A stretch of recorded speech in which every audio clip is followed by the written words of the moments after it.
27-year-old Kimberly Ham and her father, Richard, are suing the father of her children, Mac Barrett, for stealing her minivan and totaling it while driving drunk. Quiet in the courtroom. Yeah, it's case number 391 on the calendar in the matter of Ham versus Barrett. Parties have been sworn in, Your Honor. You may be seated. Your last name is? Ham. Mr. Ham, you can have a seat, please, because you have no personal knowledge of this, even though you co-signed for your daughter for a loan on this car that's still being paid off. But she knows what's going on here. You may be impacted, but you have no first-hand knowledge. Correct? Yes. Okay. Ms. Ham, this used to be your boyfriend. That's right. And you have 2 children together. That's correct. Your last child with him was born in 2004. That's right. It is your claim that he took your car without permission on the day that your last child was born, and he wrecked it. That's right. You want him to pay for the damage to the car because your father co-signed for the car. You're still paying off the car. The car was totaled. Is that correct? Right, that's correct. And the insurance company disclaimed because he did not have a driver's license. That's right. And Mr. Barrett says that you have to really take that up with your insurance company. Yes. Insurance company should not have disclaimed. But there are some facts that are sort of interesting. You say he took your car without your permission. That's right. I'm not sure I believe that. Not that that's necessarily dispositive of what happens here today, but I like the truth right from the beginning. Okay. The 2 of you were living together. On and off, yes. You were living together. You had 2 children together. You were living together. At that time, yes. All right. And at the time that you went to the hospital, who drove you to the hospital? Mac. There we go. So he had your permission to drive your car. To the hospital. He had your permission to drive your car. At that point.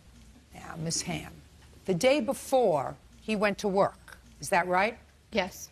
And how did he get to work? His vehicle, or the vehicle he drove, which was a 95 Escort. Didn't take your car? No. Never took your car? No. Is that right, sir? No. Of course it's not. It is correct. No. The only 2 times he drove it was when I was in the vehicle with him. He's never taken it ever by himself prior to that date. Ever. Is that right, Mr. Barrett? No. Of course not. When you share a bed together and you share 2 children together, I don't believe, as I said, it's not necessarily dispositive, but I don't like fibbers. Oh, I'm not fibbing. I don't like fibbers. But even so, you gave him permission, you gave him the keys to take you to the hospital that day, and he drove your car. Later on, Mr. Barrett decided to take the car out again. Is that right, sir? Yes. How did you expect the car to get from the hospital back home? Well, my dad arranged to watch our children because he was going to stay in the hospital the entire time and drive me home, me and the baby. You mean he was going to stay there overnight? Right, the entire time. Wasn't going to go out to eat? He wasn't going to go to work. He wasn't going to go to work, wasn't going to go to eat, No. wasn't going, but so he took it. Also, don't believe that. Well, I'm sorry. That's the point. He left me there without a car seat for my child. Listen to me. The only problem that I have with your testimony, Miss Ham, is that I don't like when you start out not telling me the truth. Right. And the truth is, he took the car to the hospital. He drove you to the hospital. He had your permission to take the car. He had the keys to the car with your permission, and then he took the car out again. What happened after that is his fault.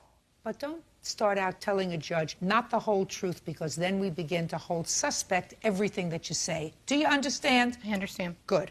I understand that you want your money. Lying is not the way to get it. I don't feel that I'm lying. Well, you are. Because he had permission to drive your car, and your complaint said he had no permission. He had your permission to drive the car, and it wasn't limited to just taking you to the hospital, because when you're in labor going to the hospital, you didn't say to him, you only have permission to drive me to the hospital and drop me off there. You may not take the car out again for any other, because that doesn't work. Not when you're going to deliver a baby. He's lying when he says he's drove my van. He never has. I don't he had believe a that. 95 Escort that he drove. I don't believe it. I don't believe that during the time you had the car, he didn't need the car once in a while when his car wasn't working, when his car was in repair. He drove your car, he drove you and your child in the car out for other things. When was your license suspended, sir? 8 days prior. What was it suspended for? A previous accident that someone had sued me, and I didn't realize that, if you didn't pay a debt that was involved in an accident, it was like $500 that they could take your license in our state. And how were you notified that they took your license? By mail. Who opened the mail? I believe I did. Did you tell Miss Ham that your license was suspended? Yes, she knew. No, that's not what I asked you. I said, did you tell her? Yes, I told her. Okay, so at the time she gave you the keys to the car to drive you to the hospital, according to you, she knew that your license was suspended. Yes, we was trying to figure out, because I was calling from the hospital trying to figure out why they were suspended, because I still wasn't for sure why. Okay. Now we get to what's your fault.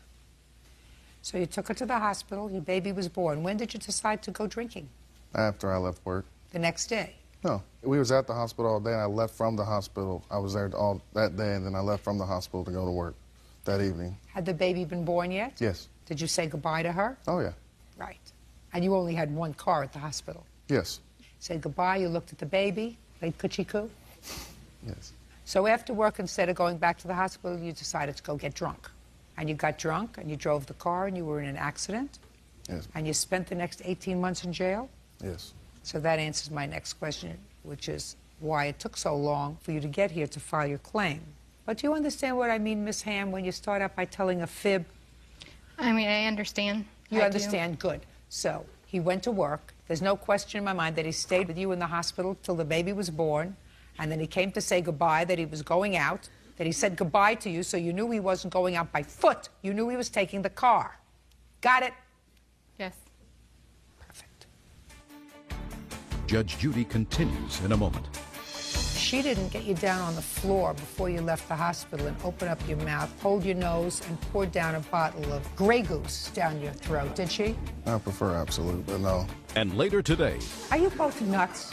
Are you really both crazy? It would never dawn on me over this kind of thing to sue a child. real cases, real people. Judge Judy. Kimberly Ham says the father of her children, Mac Barrett, had no driver's license when he stole her minivan and crashed it. Mac claims Kimberly gave him permission to drive it. Yeah. I want you to show me proof that the insurance company disclaimed on this claim when he totaled the car.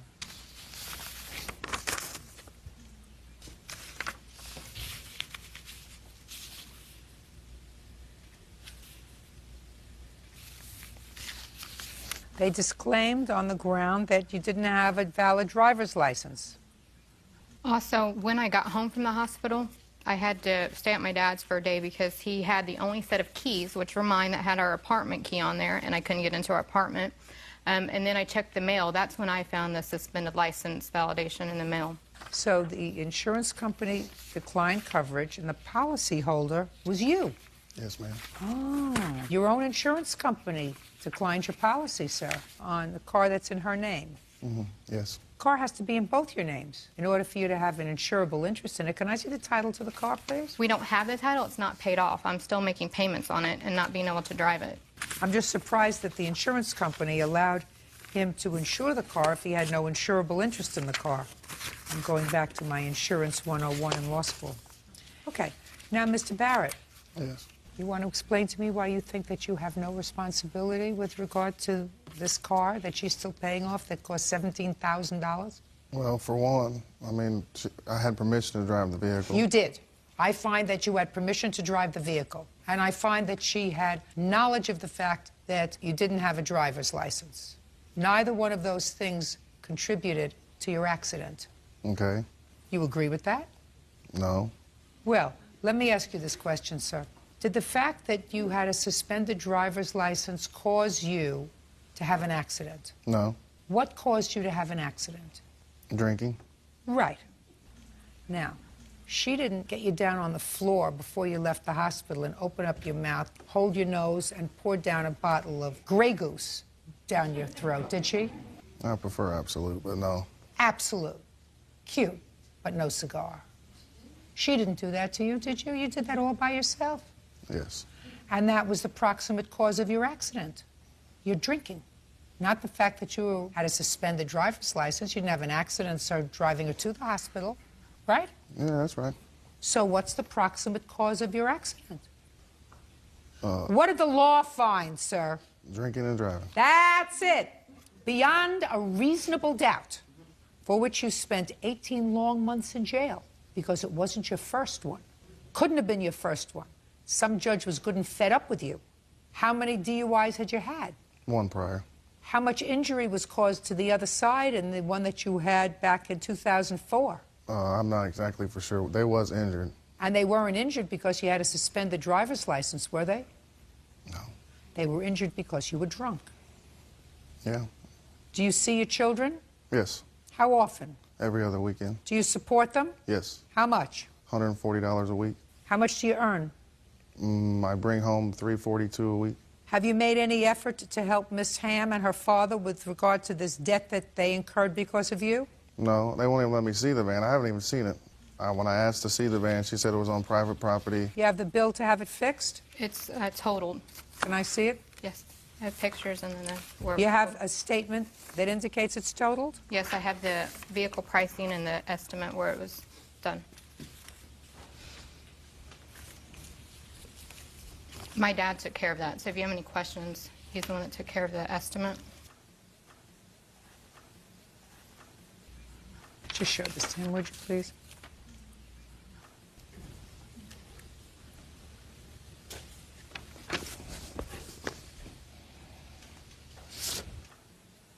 How many other cars did you hit?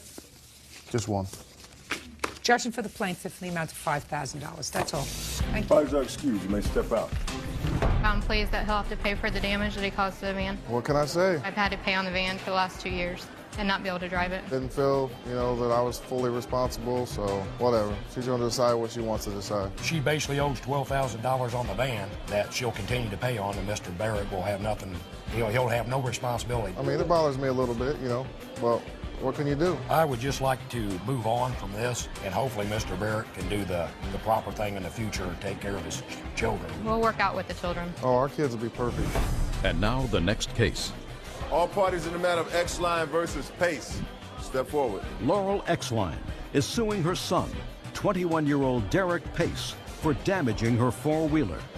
Derek claims the damage occurred due to mechanical failure. Miss X-Line, the defendant is your son. Yes, ma'am. And your lawsuit claims that he came out for a visit. You live in where? Show Low, Arizona. And you come from? Texas, Del Rio. So he traveled from Texas to Arizona for a visit. Yes, ma'am. And when he got there, he rode a four-wheeler Yes, ma'am. that you bought, and it is your claim that he broke it. You want him to pay to have it fixed. Yes, ma'am. Your son says that he didn't break it. It was already broken, he thinks. But certainly he didn't break it. And he's counterclaiming because he says he was so uncomfortable and it was so tense after he had this accident on the four-wheeler that he went home, and he wants you to pay the expenses for his travel round trip because he didn't have a good time, right? Yes, ma'am. Are you both nuts? Are you really both crazy? No, ma'am, it's more about responsibility and respect. I mean, when they came back with the four-wheeler, I have MS, and I was diagnosed 3 years ago, and that four-wheeler is my lifeline. I use that four-wheeler for everything. I use it to feed my horse. I use it to water my Then you horse. shouldn't have let him ride it. Miss X-Line, how many children do you have? One. You have one child that Yes. you're suing? I mean, I quite frankly, I don't get it. I mean, my children have taken my cars and had accidents. I had a story once, Miss X-Line. One of my children, after the car went over an embankment into a little ditch, tried to tell me that the earth opened up because of severe rain. And that's how the car slid down the side of the road. You know that child. It didn't work. I mean, the story didn't work, but I didn't sue him. I mean, I used that car to get to work, and I really needed it as my lifeline.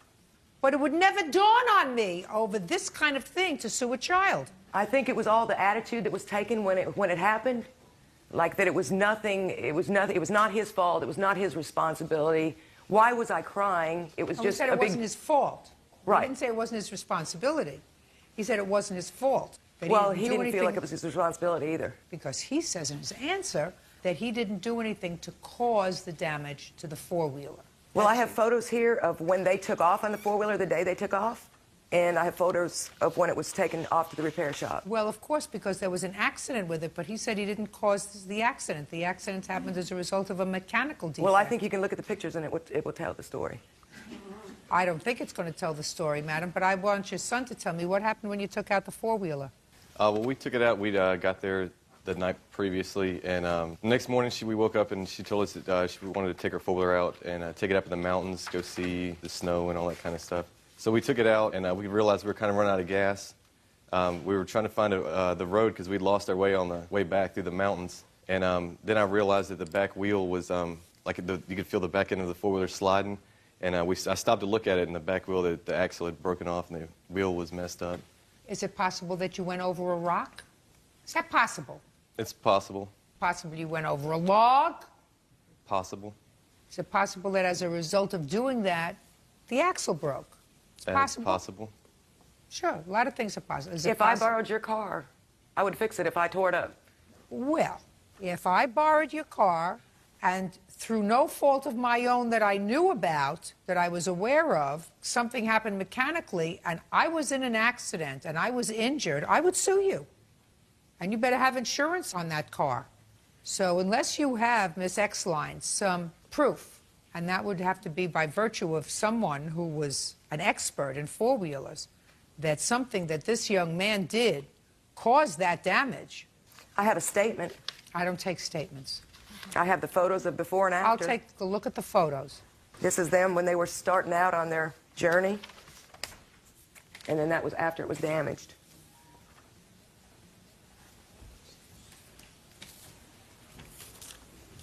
He has entirely his whole life, he's the only child, and I did not pursue my career. I was in the military for 8 years, and I did not pursue my career when I got out of the military to be at home with him and spend time with him and to be a good mother.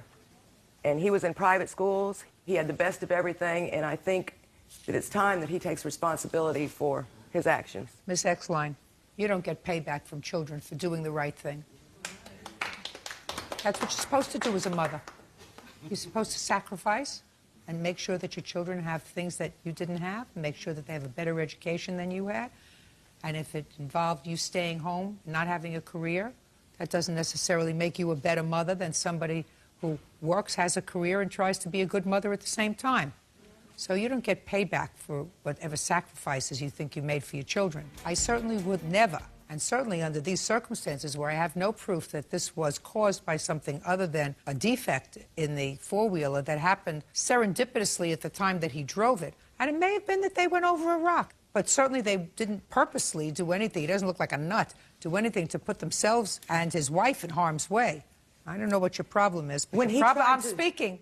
But your problem should not be resolved in a court. Now, Mr. Pace, if you weren't having a good time with your mother's house, you had several options. You could leave, or you could not leave. You also don't bring that sort of nonsense to a court. Courts are very busy. Certain things have to be left to be resolved within a family.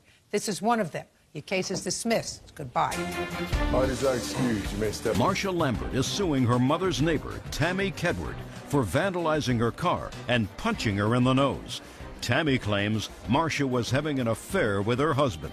All rise. This is case number 428 on the calendar in the matter of Lambert versus Kedward. All right, you're welcome, Judge. Parties have been sworn in. You may be seated. Gentlemen, have a seat, please. Miss Lambert, you were having a romantic relationship with the defendant's husband. Yes, Your Honor. I assume this was the husband. Yes, Your Honor. This was about a year ago? A little over a year, yes, ma'am. Miss Kedward lost it with you one day, came to where you were staying, and assaulted you. Yes, Your Honor. She admits that she assaulted you. She also admits that she pled guilty to a simple assault, and she received a fine. Her defense to your action for damages for both your medical bills and your pain and suffering is that you weren't injured. She is counterclaiming for her medical bills, she says, because you've caused her a lot of stress. When did you meet Miss Kedward's husband? About July 9th of 2005. Where? At my mother's house. What relationship does he have with your mother? They're the next-door neighbors to my mom. Were they both living together at the time? Yes, they were. Well, when did you start a relationship with Mr. Kedward? After he told me that he had asked Tammy for a divorce. But they were still together? Sort of, kind of. They were still living under the They were same living, roof? yes. Big mistake on your part. Big. When did you start the relationship? What exact date? Yeah. That it turned romantic? Yes. Was August 28th of 2005. So it didn't take long. Now, when did Miss Kedward assault you? On August 31st. Tell me about it. I was over visiting my mother. My car was parked in the back driveway. She came over and spray painted my car with some obscenities and bright orange paint. I saw her do it. We went back inside to call the police. She knocked on the front door, asked me to come outside. My mother came outside with me. She was yelling all kinds of profanities. And That's not true. And I was standing between her and my mother tried to explain some stuff to her, and I was looking at my mother. She reached over, grabbed the back of my hair, yanked me on the ground. She jumped on top of me, punched me, blood went everywhere. Meanwhile, Punched you where? in the nose, and then punched me again in the cheek. Meanwhile, my mother managed to pull her off of me, and my 82-year-old grandmother was standing on the porch calling the police. And you were arrested? No. Taken into custody? No. Did you press charges? Yes, I did. Okay, Ms. Kedward, why don't you tell me what happened on the 31st of August? I drove up from work. I got out of the car, and she came out of her mother's house and said That is a something. lie, Your Honor. Listen to me. I cut her off when she interrupted you. Don't speak until she's finished. Go ahead. I got out of the car, and she came out of the front door and said something that I didn't understand what it was that she said. Nevertheless, she said something. And I just went inside, and I called my husband, told my husband that she was saying something to me. But you didn't know what? I didn't know what. It was Well, something. why would you, just a second, Ms. Kedward, why would you call your husband if she said something that you didn't understand? Because I had found out 3 days prior that there was something going on between them. Okay, did you confront your husband with it? Yes. And what did he tell you? He told me the truth. He told me that they were having a relationship, but that it was more as a friend relationship, that he didn't say that it was not intimate. He just told me that basically they had been doing a lot of talking on the phone. So when you came home on the 31st and you claim Miss Lampert said something to you, called your husband, and your husband said what? He said, look, I don't know what's going on. Why don't you just go over there and talk to her about it, and y'all figure it out, and then you call me. Is that and what tell you me said the to her? truth." Why don't you just go over there and ask her? Just that's either a yes or no. Yes.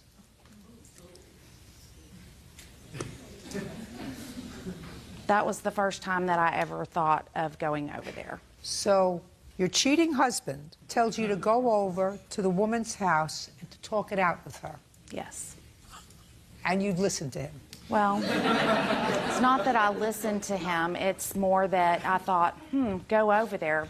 Sounds like a great idea. Why don't I just go over there and find out exactly what she said? And it was probably not the greatest decision in the world, but Well, it first thing that you happened. did, you went over and you sprayed her car because that you paid for, right? Yes. Okay, so you painted her car before you went to ask her Correct. what she had said that you didn't hear. Right. And then what happened? I went over and You sprayed her car. I sprayed her car, went back inside, and... Back inside where? My house. What happened to speaking to her and about finding out what happened?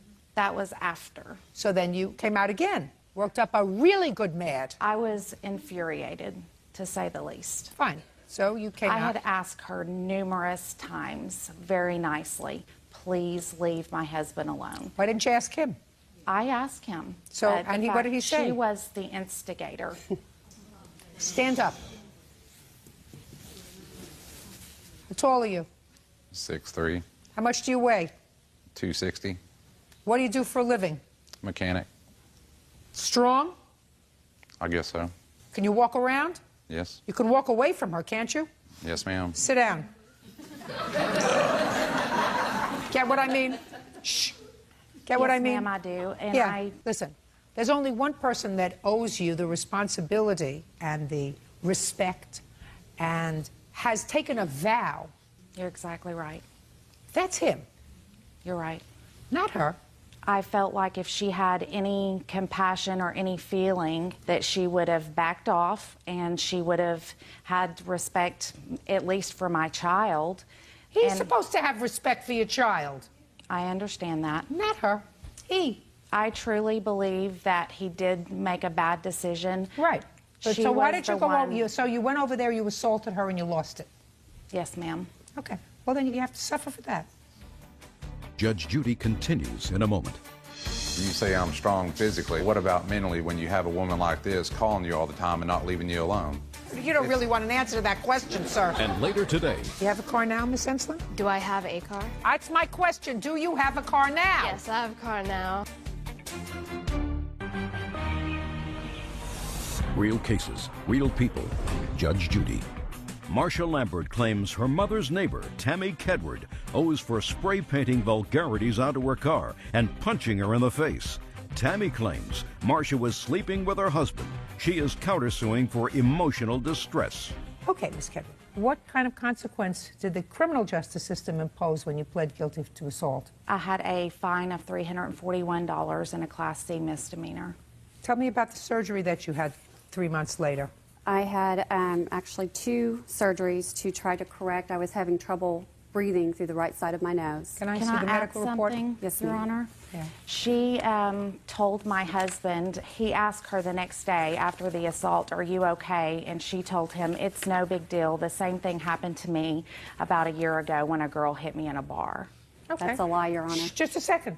Let's say that's true. What difference does it make? So what's to say if she had any surgeries that it wasn't to correct what had I don't know what happened she then? wants. It's possible it was. That I doesn't don't- leave I'm you. not sure That doesn't. exactly what she Shh, wants. quiet. That doesn't let you off the hook. I understand. She doesn't have to sue for any medical expenses. She can just sue for pain and suffering. I understand. Good.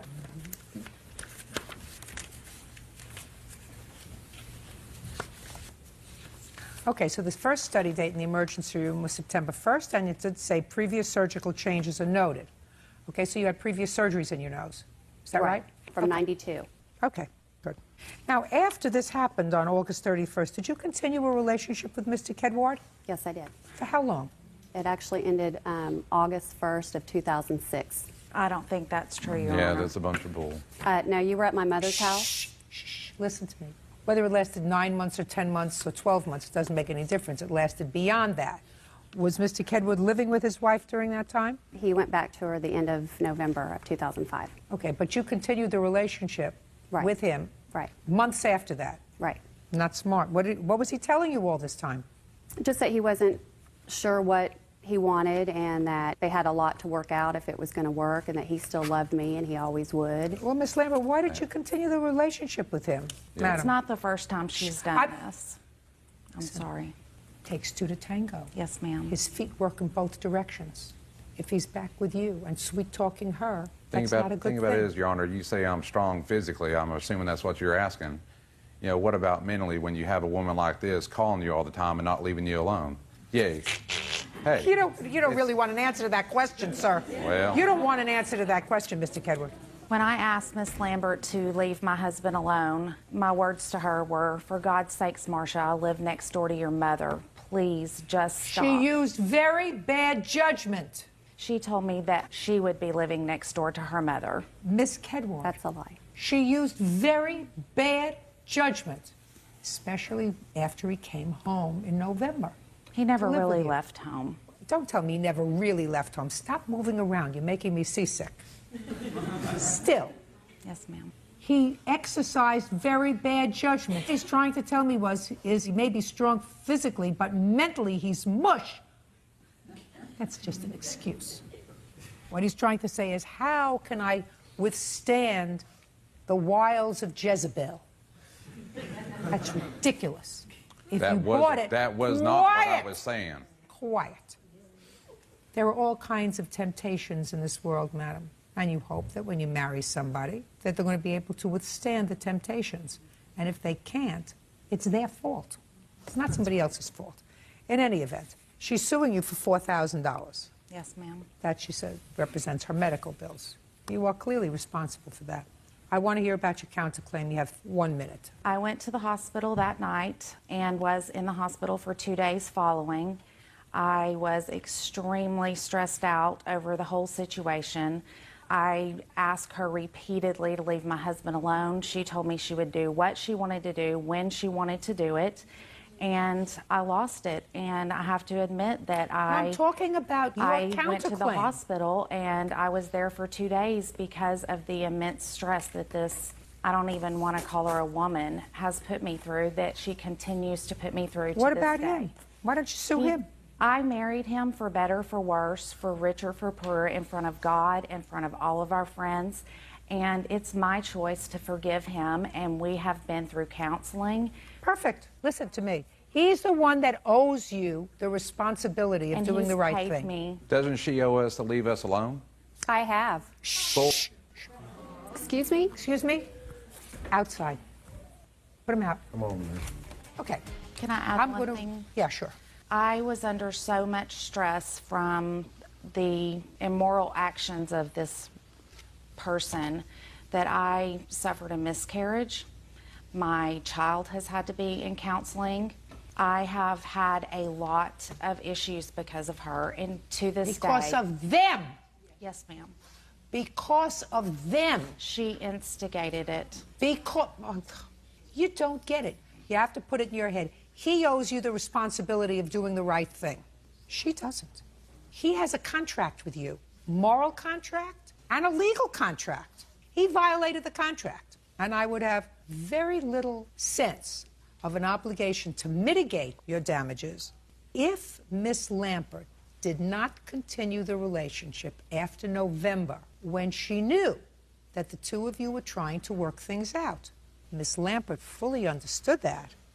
From November until, she says, August of 2006, she continued a relationship with him. That's going to hurt you, Miss Lampert, because then you knew that what you were doing was interfering with a relationship, and there is a cause of action. It's a cause of action in common law called alienation of affection. That means you are contributing to alienating the affection of her husband, and you know what that's going to cost you? $4,000. So I rule in your favor on your lawsuit in the amount of $4,000. And I rule in your favor on the counterclaim in the amount of $4,000. Neither one of you are getting anything. That's it. Goodbye. Thank you, Your Honor. Parties are excused. You may step out. My husband was at fault for what he did. I was too gullible to understand and see it then. I can't help the fact that she went totally psycho. She continued to try to alienate our marriage. No, he continued to see me. On August 1st of 2006, he came to my mother's house at lunchtime, and we had a luncheon. And now the next case. All parties in the matter of Mooney versus Enslin. Step forward, please. Ian Mooney is suing his ex-girlfriend, Erin Enslin, for money owed on a lease for a Mitsubishi Eclipse. Erin says the lease is Ian's responsibility. Mr. Mooney, this is your former girlfriend. You leased a car together. You got another car. Miss Enslin said that she would take over the lease payments on the car. She did. You broke up. She took the car with her. She drove the car for a considerable period of time. The lease was about to be up. The payoff was too much. She said, you can have the car back. I don't want it. You were forced to pay the payout on the lease, which, according to your complaint, was about $5,000. Miss Enslin says it was your car. It's your problem. That's your defense. Yes. When was the car leased? October 6th of 2001, and it was leased by myself and Erin. Okay, and how long did you drive the car together?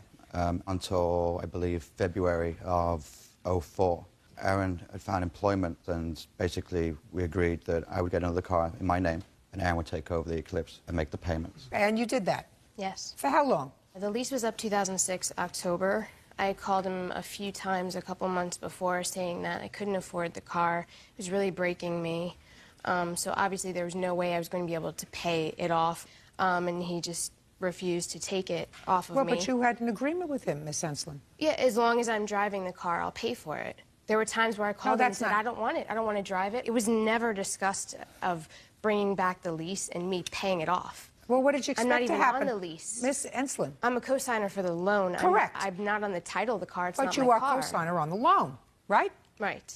Okay. Now, you had this car in total how long, sir? The full lease, 5 years between the two of us. Erin had said that she had no intention of keeping the car yet. I believe she had intention of keeping the car as long as it was just like a lease. I'm speaking, Mr. Mooney. I believe that she had the intention of keeping the car and paying for it until it was no longer advantageous for her. You have a car now, Miss Enslin? Do I have a car? That's my question. Do you have a car now? Yes, I have a car now. What kind of car do you have? I have a Dodge Spirit. What year? 94. Where did you get it from? My parents. Your parents gave it to you as a gift? Yes. When did they give it to you as a gift? October of this year, last year. So at about the same time that you said, I can't afford these payments anymore? At the same time the lease was up for his car. The same time the lease was up on a car on which you were a co-signatory? Yes. Perfect. Okay. Can I please see the payout? This didn't become an issue until there was damage to the car, and basically she'd gone over on the mileage. How was the car damaged, Miss Enslin? You don't know. How was the car damaged? There's a scrape on the side of the car. How did it happen? I hit something with it. Why didn't you fix it? Because it happened right before the lease was up. And his girlfriend at the time was actually looking into buying it, and her dad owned a garage, so there was a point where we thought that they were going to fix it and buy it and just take it off of whatever she paid for it. Who do you live with? My boyfriend. What kind of work do you do? I'm an assistant. Assistant what? Assistant to a businessman. What kind of business? He owns a small production company. You mean theatrical? No, music. And what does your boyfriend do, Miss Sheindlin? He's a writer. And what do your parents do?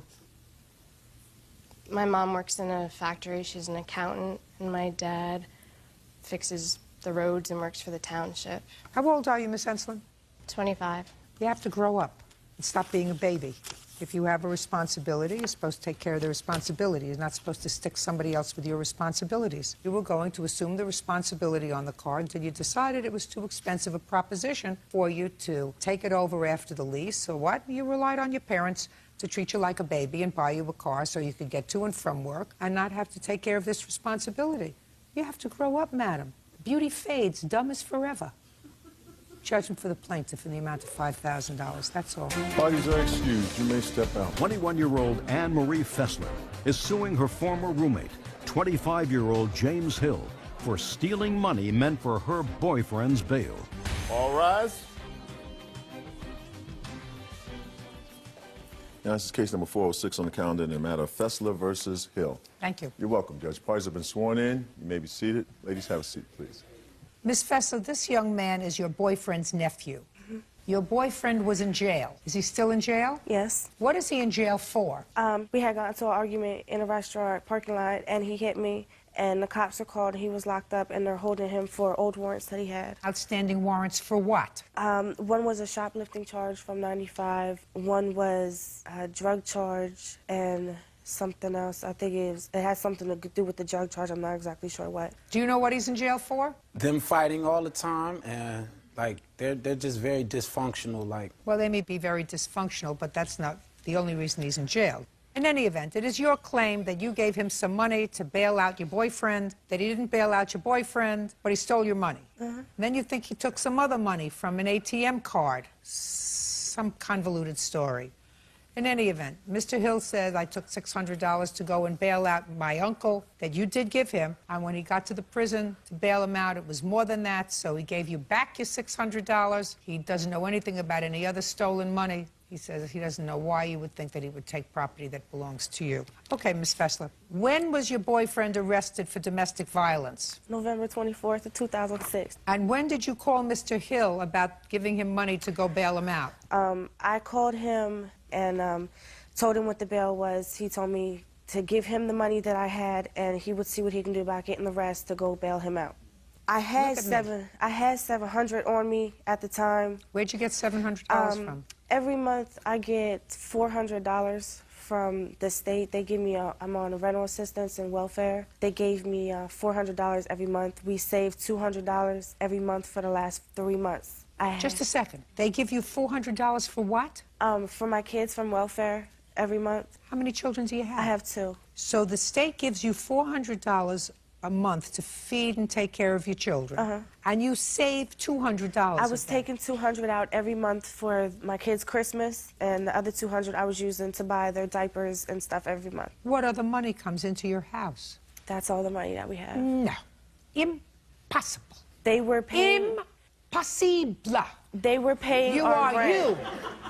You, the boyfriend, the 2 children, living on, according to you, $50 a week, because if they send $400 and you're saving $200, that means that the 4 of you are living on $50 a week, unless the boyfriend is selling drugs. No, they were paying our rent also. We were getting rental assistance, too, from welfare. They were also paying our rent, and that was $800 a month that they were paying for us. So they're paying rent. That still leaves you $50 a week to feed. We were also receiving food stamps from them, too. We were getting $500 in food stamps, too. So were you selling those? No. What were you doing with them? Buying food and formula for my son and my daughter. And what was the boyfriend doing? He was trying to find a job. When was the last time he actually found a job? In the summertime. Doing what? He was working for a trucking company.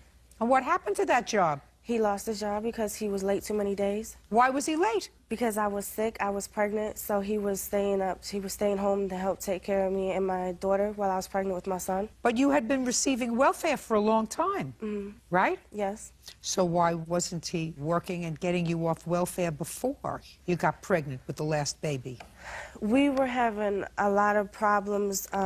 They were trying to help us out with everything that we could. We were moving back and forth from place to place. We were having problems with my first landlord. Listen, the government wants to give away their money to families who are actually living together. That is something that I am not going to rectify in my lifetime, although I would like to try.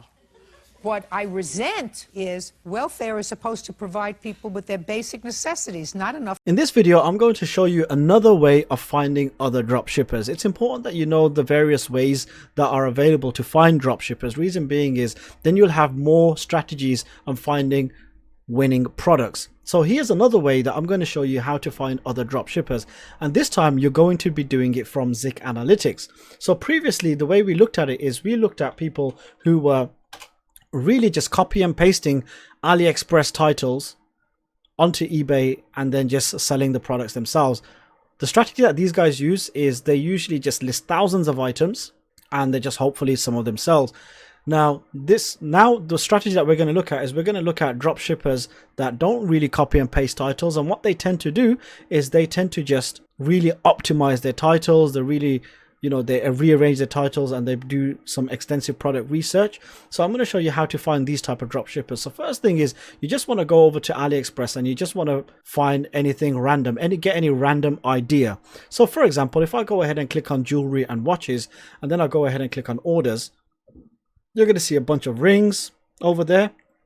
Rings, costume jewelry. If you go over to bags and shoes, for example, oh, I clicked on shoes. Let's go over to bags. And I go ahead and click on orders, you're going to see a bunch of things as well. So look at this. Here's one example I can give you, right? So these are waste bags. Okay, so let's look at waste bags. So what we're going to do is we're going to look for waste bags, and we're going to go to Zik Analytics, and then you're going to go ahead and click on product research. Now the next thing that you want to do is make sure you go shipping location China. So we want to find items that are being shipped from China. Then we're going to put the listing type. We only want to look at fixed price items. We don't want to look at auctions.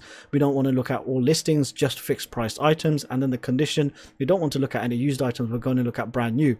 And then we're going to go ahead and click on search. Sorry, we're going to paste in waste bags over there just to get an idea, you know, waste bags, things that people are selling. And then we're going to put a minimum price of $10.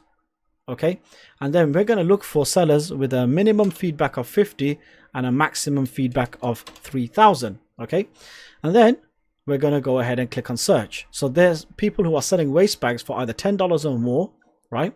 They've got a minimum feedback of 50 and a maximum feedback of 3,000. We're going to go ahead and click on search, and what Zik Analytics will do, it will bring you a bunch of results of people that are selling these type of products. So then we're going to go ahead and highlight all this and then click Zik selection, and we're going to wait for this result to come up, and then I'll explain to you what you are actually looking at on this screen. Again, at this stage we are not interested in the product itself. Again, we are interested in just finding drop shippers. So what has Zik Analytics been able to do, right? So it's found 100 listings, and from these 100 listings 30% of them have been successful. So 30 items have been sold, and with the total sales of 130 in the last 30 days, generating over $1,800 in sales.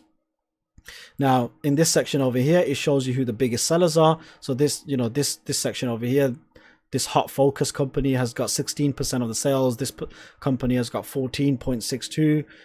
This company M2, don't know how to pronounce the rest, has got 10% of the sales. So let's scroll down. And then what you want to be looking out for over here is, remember in the last screen that we clicked on item location as China? Now this shows the seller location. Okay, now the seller location shows China. Now if they're based in China and the items located in China, more than likely there might be potential manufacturers or wholesalers based in China. So what we want to do is we want to keep scrolling down until we find companies that are not based in Hong Kong and not based in China. So over here you can see they're based in Israel, they're based in Lithuania, these guys are based in United Kingdom, Spain, Lithuania, Israel. Now why is that important? Again, if the item is located in China but their account is based in Israel, more than likely they might be drop shippers. So what we're going to do is we're going to analyze this account over here, which is based in Israel. So to do that, what you do is you just click on the scan seller button over here. And let's open up a few of them. This one based in Lithuania and this one based in United Kingdom. So we're going to analyze these 3 stores over here. So let's start off with the Israeli guy. Now, I've already explained this screen over here. So what you want to do is you want to go ahead and click on 14 days, click on search, and we're going to filter it of $5 filter. And we're going to do that with all of these.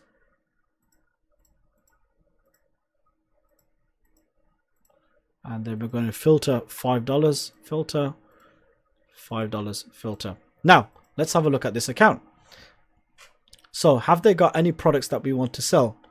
Although this hasn't sold a total number of times as 10 times, it's close enough. It's 8, so it might be something worth looking at. However, these are Mickey Mouse jeans, so we don't want to be looking at something like that. Okay, then there's nothing else really worth looking at, so we're going to go ahead and close it down. This person over here, they're selling this product for $5, sold total of 274 times, and in the last 14 days they've sold it 4 times. Now this might be interesting because there's so many sales on this product, they might be selling it at a very, very low markup. So how do we find that out? Let's have a look at this product over on AliExpress. So they're selling it, so it is based in China, just to double check, item location China. They're selling it for $5.02. They've got different variations of this product, okay? And they're actually selling it for $10.18. So if we go ahead and click on this one, they're selling this one for $5 too. What they've actually done is they've listed this specific variation at a low cost, and then the rest of them they've selected at $10.18. So if you click on this sold button over here, you'll be able to see what is the product that's actually selling the most, and really it is these ones that are selling it for $10.18. So let's go back for a second and let's see if we can find one of these products on AliExpress. $10.18. We're going to go ahead and do an AV research.